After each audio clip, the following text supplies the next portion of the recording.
Did you think cruise tipping was included in your cruise fare? Think again.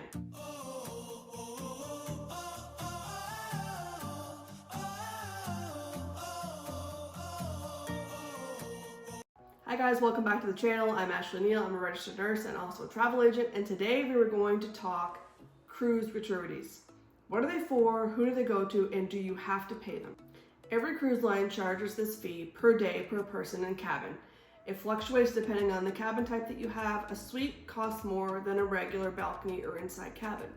Today's video, we're going to compare MSC, Royal, Carnival, and Norwegian. These are the four main cruise lines that I deal with as a travel agent, so we're going to talk about those ones for today. So they range anywhere from $17 to $21 per day per person in the cabin, depending on the cruise line. Carnival being the lowest, and then Royal, MSC, and Norwegian are all in that low $20 range. So I get the question a lot, do I have to pay them before I get on the ship, or can I let them be charged once on board? The short answer is you do not have to pay them before you board the ship. The only benefit of doing so is if you're like me and you're Canadian, if you pay before you get on the ship, you can charge them in your currency, which is Canadian dollars for me. Whereas if I get on the ship and let them be charged once I get on the ship, it's in US dollars. Another benefit from paying before you get on the ship is that you are secured at that rate for your gratuities.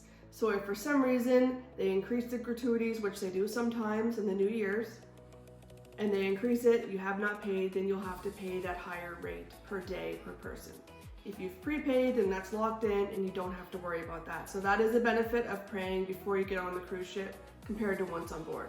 Another question I get a lot is, do you have to pay them? The answer is yes, you have to pay them. They will be charged once you get on board the ship, but if you want to opt out of them, you can do this. You have to go to guest services and fill out a form, and they will decide if they will let you opt out of the gratuities or not. So it will be charged once you get on the ship. You can't do anything about that, but you can opt out if you choose by going to guest services and filling out their form. So this is kind of like a common debate, almost like a cruise mystery, for instance. We don't know where exactly the gratuities go, whether they go to the crew members or they go to the cruise line itself. There's been talks of crew members saying they don't get any of it. Also, there's been talks that it does go to the crew members. So nobody really knows except for the cruise lines themselves. So I always pay the gratuities because I feel like it probably goes to the crew members. So I don't want to take anything from them. They work very, very hard.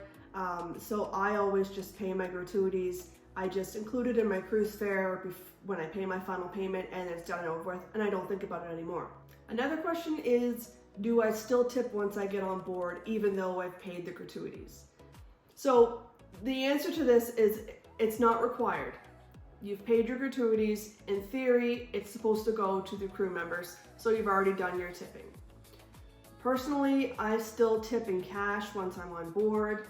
I tip my bartenders, I tip my room attendant, and I tip, random people that have helped me, whether they are vacuuming, whether they're picking up the dishes in the buffet, and I also tip my tour guides when I get off the ship for excursion. They don't always work for the cruise line, they're usually, locals, but I do tip them as well. So I usually always make sure I have some American money for tips once I'm on board the ship. So I am curious, have you guys ever been caught off guard by getting the bill for the daily gratuities that maybe you forgot was coming or didn't realize you had to pay up and above your cruise fare? Let me know in the comments if this has happened to you. I really hope this video was helpful. I hope you can follow along for more cruise tips and tricks, and I will see you in the next video.